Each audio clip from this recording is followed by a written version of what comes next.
This is Gabriela on the scene today with Talk Network Radio. We have a real treat for you just around the corner, and that is Empowered Living with Jeff Byrd. Jeff is the owner of Jeffrey Byrd Coaching, and he will be coming to you weekly to teach you more about empowered living. Now, let's join Jeff already in the studio.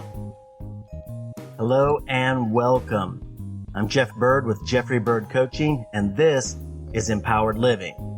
Now, today we're going to take a look at some depth of a statement that maybe you've heard, and maybe you've had somebody say to you, or maybe you've just heard it said that you have greatness within you. That's one of Les Brown's, if you know him. He's a very popular speaker, one of my favorites. That's one of his favorite things to say to his audience is you have greatness within you. And that is true of every single one of us. There is something there that when developed and brought forth is going to be great. It's going to have an impact. It's going to make a difference, and it's going to leave a lasting legacy on this world behind you. So the title of today's broadcast is Unleashing Your Aptitudes. Unleashing Your Aptitudes. We are all born with certain God-given aptitudes, and they all differ from each other. Nobody has the exact same two sets of aptitudes. Now, our gift from God is being given these aptitudes and this potential, the greatness within us. But our gift back to Him and to the world, to the others around us, is developing them and using them. It's like a seed. If a seed's not planted in the ground, if it doesn't receive those nutrients and water and light, all you're ever going to have is a single seed. Might have all the potential in the world, but it's just going to stay a seed. You're never going to get the fruit from it. So I want to explain the four areas that we're given aptitudes in. Okay. We all have a spiritual aptitude. That is a capacity for perceiving and sensing what's not seen.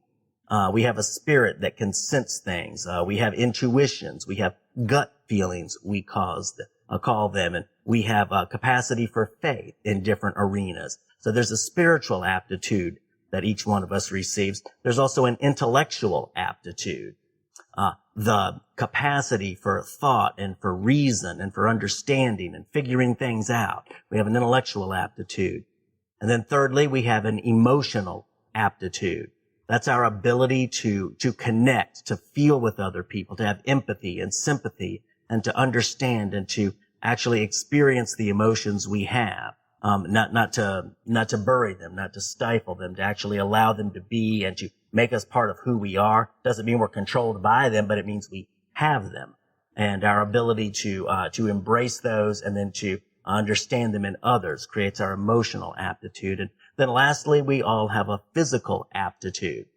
Some people are just born with greater abilities, greater physical ability and aptitude than others. But we all have some aptitude in each of those four areas. And as we develop them, we reach our greatest potential and we make our most lasting difference on the world around us.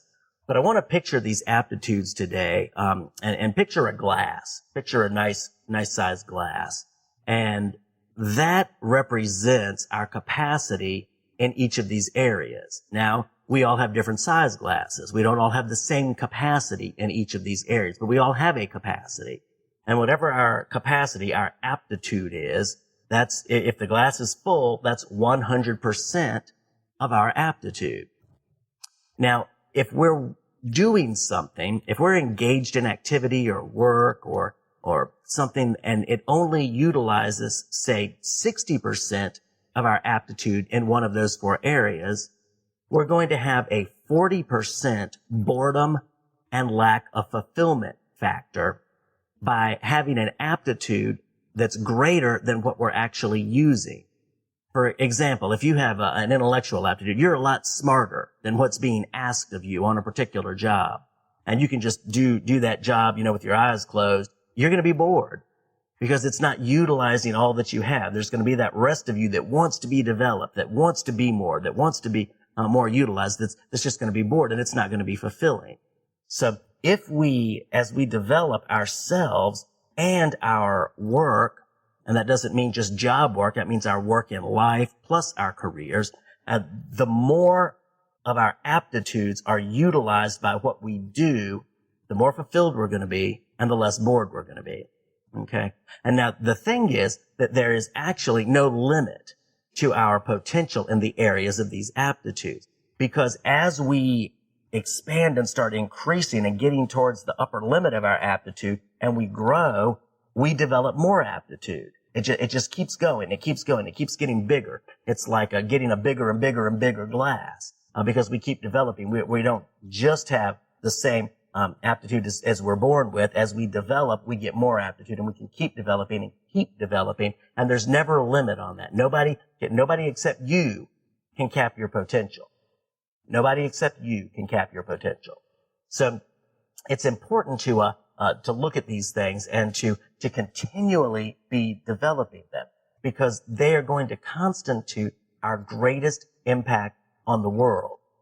Now, there's a really great benefit of this ongoing development for us personally, and that is the more we add value to ourselves by growing in these areas of aptitude, the more valuable we become, right? So we a lot of people are just asking, how can I get more? How can I get more? How can I get more? Well, the better question is, how can I become more? Because as we develop, as we grow in these areas, we become more and we become more valuable.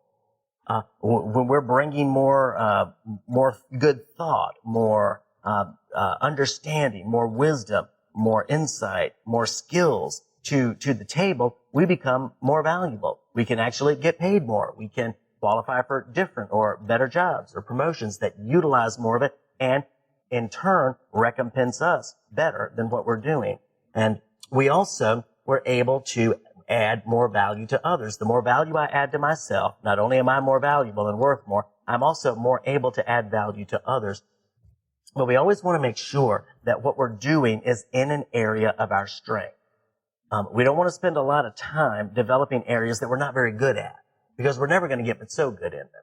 So if we start with the areas that we're good at, that we're passionate about, that we have a natural gifting and aptitude for, and we start adding value to those, now we're going to make a lot better progress, and we're going to be able to help others a lot more, make a much bigger difference in whatever we do, and continue to increase our own value. So now our aptitudes are also directly tied to our purpose, our engagement, and our fulfillment.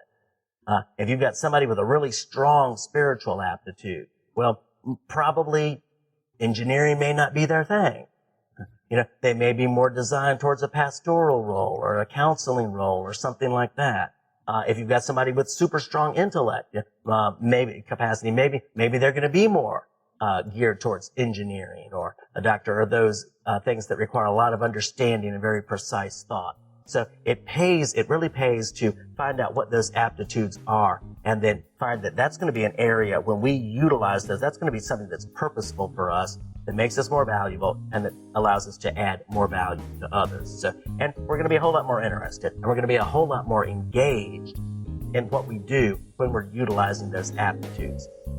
Jeff will be back shortly to wrap up today's message. This is Gabriela, still on the scene today with Talk Network Radio. If you're just tuning in, you're listening to Empowered Living with Jeff Byrd. If you've missed any part of today's message, you can hear it again online, as well as the entire archive of Empowered Living at www.talknetworkradio.com or search keyword #Empowered Living. We would like to acknowledge our music partners, Sound Ideas for Corporate to the Max and Kevin MacLeod for Airport Lounge. Any scriptures read during this broadcast are from the New American Standard Version of the Holy Bible. If you would like to learn more about Jeffrey Byrd Coaching, visit www.jeffbyrdcoaching.com. That is JEFFBYRD coaching.com. Do a Facebook search for @CoachingRocks or drop Jeff a line at jeff@jeffbyrdcoaching.com. Again, JEFFBYRD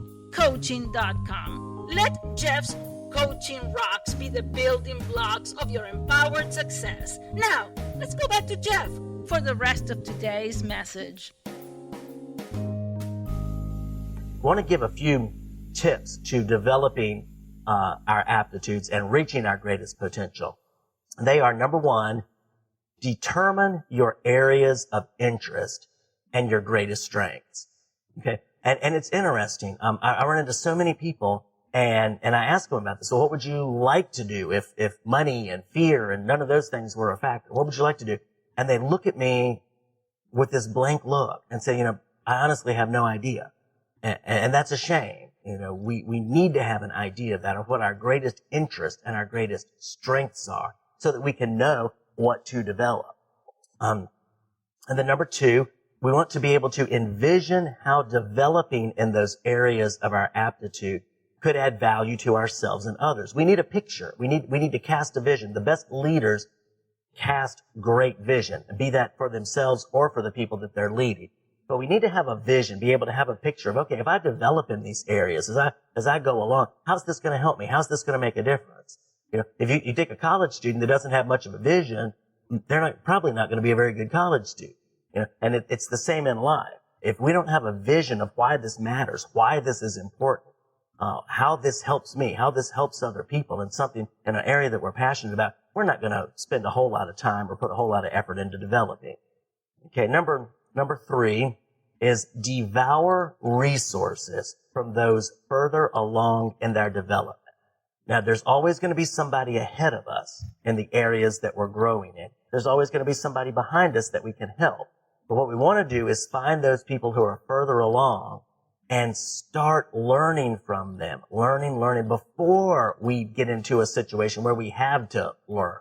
We want to look ahead and see, okay, how can I learn the very most in this area? Because then when we do get into a situation where we need that understanding, it's going to be a whole lot easier for us than if we get there and we have no clue and we're just kind of caught off guard and then we have to go start scrambling to find some wisdom and some insight in it. So we want to get wisdom and get insight ahead of time, and that comes from devouring those resources from others further along in their development in the areas that you're growing in.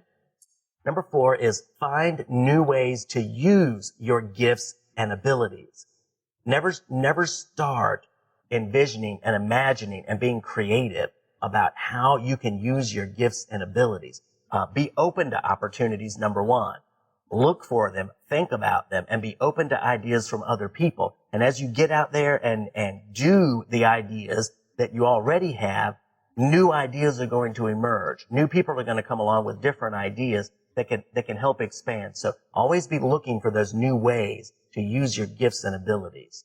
And then number five, help others by identifying gifts that they can develop and casting a vision for them of how it will help them and others to do so.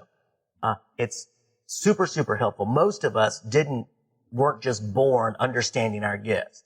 Some of us, like me, it took years and a lot of other people pointing out things that I couldn't see in myself to help me believe that, hey, I had some areas that I should develop that would help other people.